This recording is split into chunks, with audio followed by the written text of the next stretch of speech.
नमस्कार, हमारे YouTube channel Kaushik classes में आपका स्वागत है। आज हम कक्षा 12वीं का अध्याय 7 लेकर आए हैं, जिसे लिखा है सूर्यकांत त्रिपाठी जी ने, जिन्हें निराला के नाम से भी जाना जाता है, जिनकी रचना है बादल राग।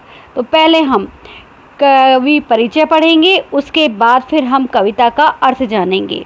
तो चलिए हम शुरू करते हैं। सूर्यकांत त्रिपाठी जी का जन्म सन 1899 में महिसादल, बंगाल के मेदिनीपुर जिले में हुआ था। इनका पारिवारिक गांव गढ़ाकोला, उत्तर प्रदेश में था।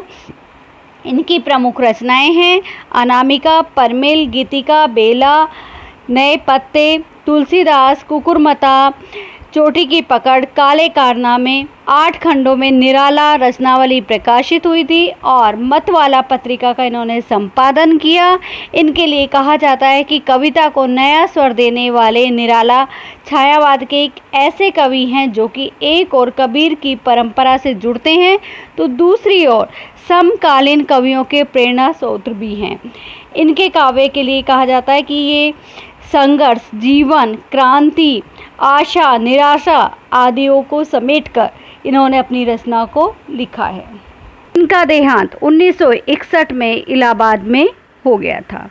बादल राग, इसमें इन्होंने अपनी कविता के माध्यम से बताया है कि किस तरह से पूंजीपति वर्ग के लोगों के द्वारा किसान, मजदूर आदियों का शोषण किया जाता है, तो उसका उल्लेख इन्होंने अपनी कविता के माध्यम से किया है।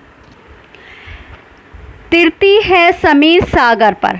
तिरती का मतलब तैरना, बहना। समीर का मतलब हवा से और सागर का मतलब समुद्र से, कि समुद्र पर हवा बह रही है या चल रही है। अस्थिर सुख पर दुख की छाया। अस्थिर का मतलब होता है चंचल। जिस तरह से सुख है वो चंचल है, कि एक समय में टिका नहीं रहता है, कभी सुख और कभी दुख आता है। तो उसी के लिए उन्होंने कहा कि जो चंचल सुख है उस पर दुख की छाया है। जग के दग्ध हृदय पर। जग का मतलब होता है संसार, के दग्ध का मतलब होता है जला हुआ, हृदय पर, कि जले हुए हृदय पर। निर्दयी विपल्लव की पलावित माया। यहाँ पलावित का मतलब आप डूबने से भी कह सकते हो, तांडव भी कह सकते हो, आपकी किस तरह से तांडव हो रहा है। और निर्दय का मतलब होता है दयाहीन, और विपल्लव का मतलब होता है विद्रोह कह सकते हैं आप, या उथल पुथल भी बोल सकते हैं। तो यहाँ पर वो कहना चाहते हैं कि जो ये संसार के दुखों से जलते हृदय पर जो क्रांति की मायावी विस्तार हो रहा है, और वो किस तरह से प्रतीत हो रहा है, बादलों की भांति फैलाव लग रहा है, कि जिस तरह से पूंजीपति वर्ग के द्वारा जो किसान वर्ग है, मजदूर वर्ग हैं, उनका शोषण किया जा रहा है और वो दयाहीन होकर उसे देख रहे हैं, और उसके कारण क्या है, शोषित वर्ग का जो है वो हृदय जलता हुआ दिखाई दे रहा है। तो वहाँ पर उन्होंने इस बात को रखा है कि जो मायावी विस्तार हो रहा है या तांडव हो रहा है, उसके लिए कहा है। यह तेरी रण तरी। तरी का मतलब होता है नौका, और रण का मतलब होता है युद्ध, कि ये तेरी युद्ध की नौका भरी आकांक्षाओं से, कि ये इच्छाओं से भरी हुई है।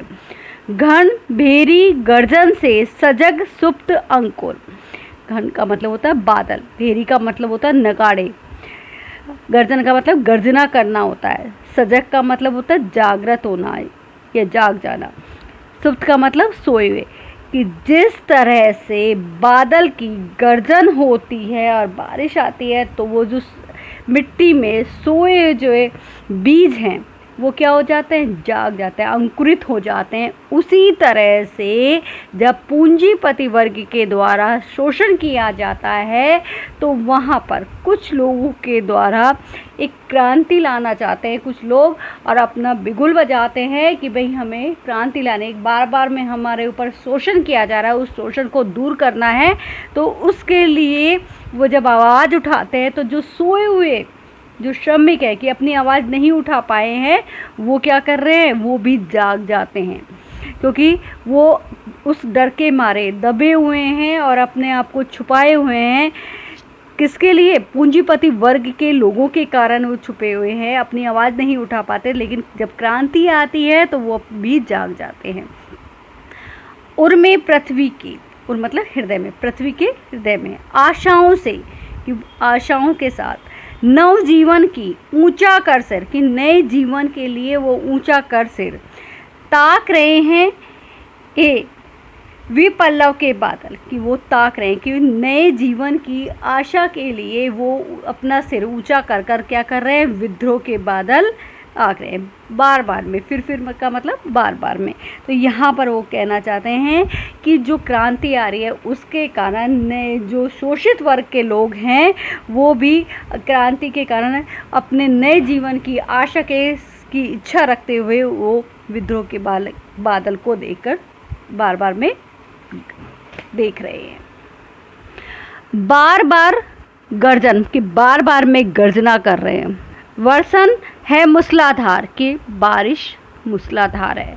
हृदय थाम लेता है संसार, और ये जो संसार है वो अपने हृदय को थाम लेता है। सुन सुन घोर व्रज हुकार, कि यहाँ पर वो जो घोर कठोर जो हुकार हो रही है, जो आवाज़ आ रही है, उसके कारण क्या है कि जो भयभीत हो रहे हैं लोग इस संसार के, हृदय थाम लेने का मतलब भयभीत हो जाना, और व्रज हुकार का मतलब तीव्र घोष होना, बहुत तेज आवाज़ हो जाना को सुन सुनकर क्या है, ये जो संसार है वो भयभीत हो रहा है। और ऐसा नहीं पात से सापित उन्नत सत वीर, ऐसा नहीं पात का मतलब होता है बिजली का गिरना, सापित का मतलब श्रापग्रस्त, और सत का मतलब होता है सैकड़ों। तो यहाँ पर वो कहना चाहते हैं कि हे बादल, तुम जो बिजली गिरा रहे हो तो आकाश को स्पर्श करने की प्रतियोगिता में तुम शामिल हो रहे हो। किस कारण से?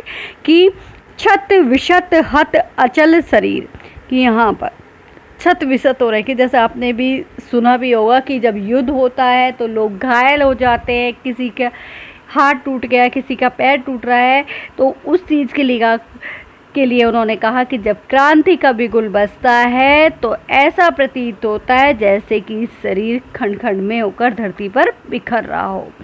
गगन स्पर्शी स्पर्धा धीर, गगन स्पर्शी मतलब आकाश को छूने की, स्पर्धा का मतलब होता है आगे बढ़ने के लिए, जो कहते हैं ना कि एक तरह से बढ़ने के, और धीर का मतलब होता है व्याकुल, कि आगे बढ़ने के लिए व्याकुल हो रहे हैं।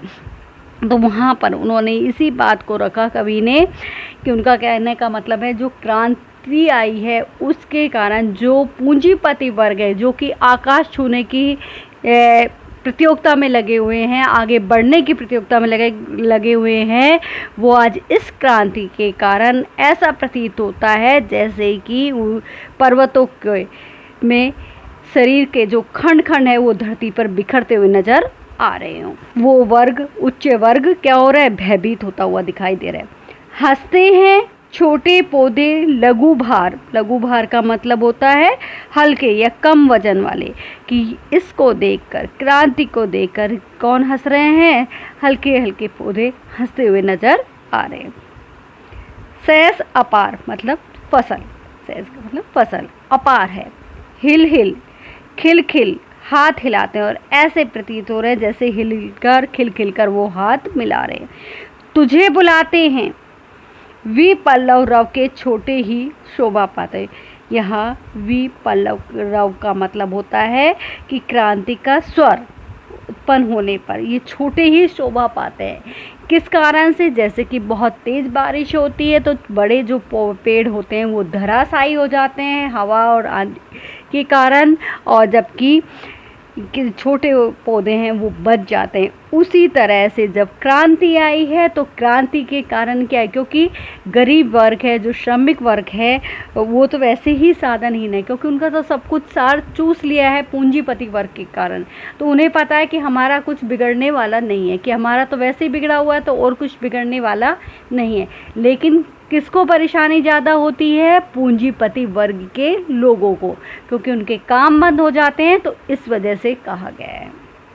इसलिए निम्न वर्ग को कोई फर्क नहीं पड़ता, बल्कि उन्हें लाभ मिलता है। अटालिका नहीं है रे, ये कि अटालिका मतलब ऊंचे भवन नहीं है रे। आतंक भवन है कि ये तो डराने वाले भवन है, मकान है ये तो। सदा पग पर ही होता जल विपल्लव प्लावन। पंख का मतलब होता है कीचड़ से बिका, और पग का मतलब होता है पूंजीपति वर्ग के लिए बिका गया। और जल विपल्लव प्लावन का मतलब होता है क्रांति रूपी बाढ़, कि जब क्रांति रूपी जो बाढ़ आती है उसके बाद क्या होता है, वो कीचड़ कीचड़ हो जाता है और उसको बहा ले जाता है। तो उसी तरह से इसमें कहा गया जब क्रांति रूपी जो बाढ़ आई है उससे क्या हो रहा है, पूंजी वर्ग को बहा कर लेकर चली जा रही है। शुद्र प्रफुल्ल जलज से, शुद्र का मतलब होता है छोटे, प्रफुल्ल का मतलब खिले हुए, और जलज का मतलब कमल, कि जो कीचड़ है उसमें कमल खिल जाते हैं छोटे छोटे। उसी तरह से यहाँ पर कहा है कि क्रांति रूपी जो बाढ़ आई है उस जो पूंजीपति वर्ग है उसको वो बहा कर लेकर चली जाती है, और वहाँ पर जो शोषित वर्ग है वो लाभ प्राप्त करते हैं। सदा छलकता नीर, और सदा पानी छलकता रहता है।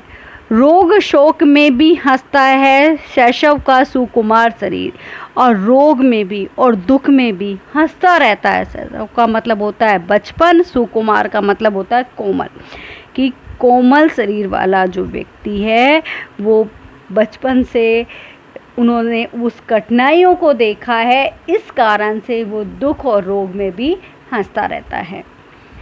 रुद्र कोश है सुबध तोष है, कि रुद्र तो कोश का मतलब होता है धन का ठहराव है, और सुबध मतलब होता है व्याकुल, तोष का मतलब होता है संतोष है, कि यहाँ पूंजीपति वर्ग के द्वारा जिस तरह से लोगों का शोषण किया गया और उससे उन्होंने क्या है बहुत सारा धन इकट्ठा कर लिया है और उसे कभी भी समाज के कल्याण के लिए नहीं लगाया है, तो उससे उन्हें एक तरह से संतोष प्राप्त नहीं हो रहा, क्योंकि उन जब क्रांति आई है तो उस क्रांति को वो लोग देख रहे हैं और इससे अंदर ही अंदर वो व्याकुल हो रहे हैं। अंगना अंग से लिपटे भी, और वो अपने लोगों के साथ हाथ पकड़कर उनसे लिपटते हुए नजर आ रहे हैं। किसके कारण? डर के कारण। आतंक अंक पर कांप रहे हैं धनी ब्रज गर्जन से बादल। यहाँ पर कह रहे हैं कि आतंक के कारण, उस डर के कारण क्या है, धनी वर्ग के जो लोग हैं वो कांप रहे हैं और अपने मिलने वाले अपने घर के लोगों के साथ डरे हुए बैठे हुए हैं। त्रस्त नैन मुख ढांप रहे हैं, और वो कह रहे हैं कि वो अपने मुखों को डर के कारण क्या कर रहे हैं, अपने मुख और आंखों को अपने हाथों से ढकते नजर आ रहे हैं। जीर्ण बाहु है सीर्ण शरीर है, यहाँ पर इनका मतलब है कि कमजोर तो भुजाएं हैं और दुबला शरीर है। तुझे बुलाता कशक अधीर है, कि तुझे बुला रहा है, कशक मतलब किसान, अधीर का मतलब धैर्यहीन होकर। हे विपल्लव के वीर, वहाँ पर कह रहे हैं कि हे विद्रोह के वीर। चूस लिया उसका सार, कि उसका पूरा का पूरा सार चूस लिया, अर्थात पूंजीपति वर्ग के द्वारा जिस तरह से मजदूर वर्ग का शोषण किया जाता था और उसका पूरा का पूरा सार चूसने का मतलब यह है कि उसे हर तरह से मेहनत करवाना और उससे कुछ भी नहीं देना, कि एक तरह से बेगार पर रखना। हार्ड मात्र ही आधार, कि उसकी तो हड्डियां मात्र ही रह गई हैं। एक जीवन है के पारावार, की यहाँ पर पारावार का मतलब सागर के लिए कहा कि हे जीवन को पार लगाने वाले उस सागर के लिए बोला है। और साथ ही उन्होंने कहा है कि हे जल के समुद्र बादलों को संकेत देकर वो ये बातें बोलना चाह रहे कि वो उस क्रांति के आने से क्या होगा कि जो शोषित वर्ग के लोग हैं उनको कुछ राहत मिलेगी और उनके शोषण से मुक्त हो जाएंगे, तो उनका जीवन खुशहाल हो जाएगा, इसलिए वो क्रांति लाना चाहते हैं। आशा करती हूँ कि आपको ये अध्याय समझ में आ गया होगा। यदि अच्छा लगा तो इसे लाइक करें, शेयर करें और चैनल को सब्सक्राइब करें। धन्यवाद।